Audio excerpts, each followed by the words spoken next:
అదే RTV app వార్తల్ని క్షణాల్లో చదివే అవకాశం ఉంటుంది. ఒక న్యూస్ పేపర్, ఒక టెలివిజన్ ఛానల్ మీ చేతుల్లో ఎప్పుడూ ఉంటాయి.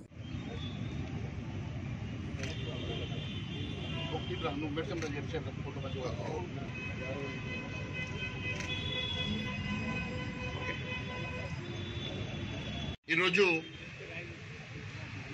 అమృత్ 2 భాగంలో నిర్మల్ నియోజకవర్గానికి తాగునీటి కోసం కేంద్ర ప్రభుత్వం ద్వారా మంజూరైనటువంటి డ్రింకింగ్ వాటర్ స్కీమ్లు 62.5 కోట్ల రూపాయలు మరి నిర్మల్కు రావడం, కేంద్ర ప్రభుత్వం ప్రత్యేకంగా తాగునీటి సమస్య ఉండొద్దని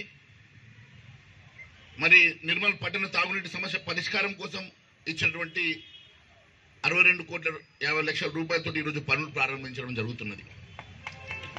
అయిపోయిన తర్వాత కూడా నిర్మల్లో అనేకమైనటువంటి కాలనీలలో రోడ్లు లేక ఇబ్బందులు పడతా ఉన్నారు.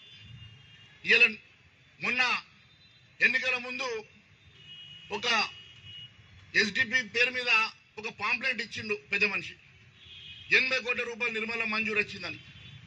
నిజమే అనుకుంటే నేను పోయి మరి ప్రభుత్వం రాగానే మరి 80 కోట్ల మంజూరు వచ్చినాయి, పైసలు ఏందని అడిగితే అది ఉత్త కాగితమే కానీ దానికి ఫైనాన్షియల్ శాంక్షన్ లేదని చెప్తున్నారు. మరి ఆ పెద్ద మనిషి అప్పుడు అధికార పార్టీలో ఉన్నాడు, మరి ఇప్పుడు కూడా అధికార పార్టీలో ఉన్నాడు.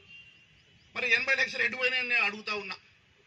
కేవలం ఎన్నికల సమయంలో గిష్టుంటి కాగితాలు ఇచ్చుడు కాదు, నిజంగా వాస్తవంగా మీకు ప్రజల మీద ఏ కొంచెం మమకారం ఉన్నా, ప్రేమ ఉన్నా, 10 సంవత్సరాలు మంత్రిగా పనిచేసినా నువ్వు కనీసం ఈ ప్రాంతంలో ఈ పార్టీకి ఎందుకోసం అని చెప్పి మీరు ఇచ్చిన 80 కోట్లు కానీ గతంలో మీరు ఇస్తామన్నటువంటి హామీగా నెరవేర్చలేదని అడుగుతున్నా. ఈ వయసులో కూడా అబద్ధాలు వనికొస్తాయా? 80 ఏళ్ల వయసులో కూడా ఇన్ని రకాల అబద్ధాలు, ఇన్ని రకాల మీరు ప్రజల్ని మభ్యపెట్టేటువంటి ప్రయత్నాలు చేస్తూ ఉన్నారు కదా. నేను ఒకటే అడుగుతా ఉన్నాను, ఇంకా చివరగా ఇప్పుడు కూడా ఇంకో ప్రయత్నం చేస్తూ ఉన్నాడు, దింపుడు కల్లా మాష ఉన్నట్టున్నది. ఇంకో ప్రయత్నం చేస్తున్నాడు, ఏదో ఇంకో అబద్ధం చెప్పి బురద చల్లే ప్రయత్నం చేస్తున్నాడు. నేను ఒకటే చెప్తా ఉన్నాను, ఎట్టి పరిస్థితుల్లో నిర్మల్ ప్రజలకి అన్ని విషయాలు తెలుసు. నీ 30 సంవత్సరాల జీవిత చరిత్ర తెలుసు, నీ కబ్జాలు తెలుసు, నువ్వు చేసినటువంటి దోపిడీ తెలుసు, నీ అసైన్ భూముల సంగతి తెలుసు, నీ దొంగ లేఅవుట్ల సంగతి తెలుసు, నువ్వు చేసిన దోపిడీ సంగతి తెలుసు. నేను అవన్నీ కూడా మాట్లాడదలుచుకోలే, ఎందుకంటే ఇప్పుడు అది మాట్లాడాల్సినటువంటి ఇప్పుడు అవసరం లేదు. ఈరోజు ప్రజలు దీవించి భారతీయ జనతా పార్టీ మీరు ఇంత పెద్ద ఎత్తున ఆశీర్వదించి నన్ను అసెంబ్లీకి పంపితే నేను వాళ్ళ లెక్క ఒక పార్టీకి వెళ్ళి కలిసి మంత్రి పదవి కోసం అమ్ముడు పోలే, ఒక పార్టీలో కలిసి స్వార్థం కోసం అమ్ముడు పోలే.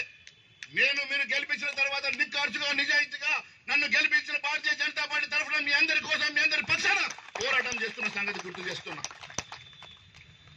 ఈ రోజు కూడా చెప్తా ఉన్నా, ఈ ప్రాంత అభివృద్ధి కోసం మీ అందరి పక్షాన మీ బిడ్డగా నేను పోరాటం చేస్తా, మీ బిడ్డగా నిలబడతా అని చెప్పి కూడా నేను మీ సమక్షంగా తెలియజేస్తా ఉన్నాను.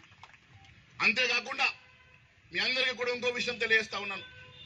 ఈ ప్రాంతంలో ఈ అండర్ గ్రౌండ్ డ్రైనేజ్ తర్వాత కూడా మళ్ళీ మనకు రోడ్లు కావాలా, ఈ ప్రాంతంలో అభివృద్ధి కావాలా, ఈ ప్రాంతంలో మరి మనకు కావాల్సినటువంటి బేసిక్ ఇన్ఫ్రాస్ట్రక్చర్ కావాలా. ఈ ప్రభుత్వం మీద పోరాటం చేసి మనకు రావాల్సిన నిధుల కోసం పోరాటం చేస్తా, మనకు రావాల్సిన నిధుల కోసం 6 నిమిషాలు కష్టపడతా, ఎంత పెద్దవాడైనా ఎదురు నిలబడి నిలదీస్తా, మీ పక్షాన పోరాటం చేసి మీ బిడ్డగా సాధిస్తానని తెలియజేస్తా ఉన్నాను. మరిన్ని వీడియోస్ కోసం ఛానల్ ని సబ్స్క్రైబ్ చేయండి, లేటెస్ట్ అప్డేట్స్ కోసం వాట్సాప్ ఛానల్ ని ఫాలో చేయండి అండ్ లింక్ డిస్క్రిప్షన్ లో ఉంది.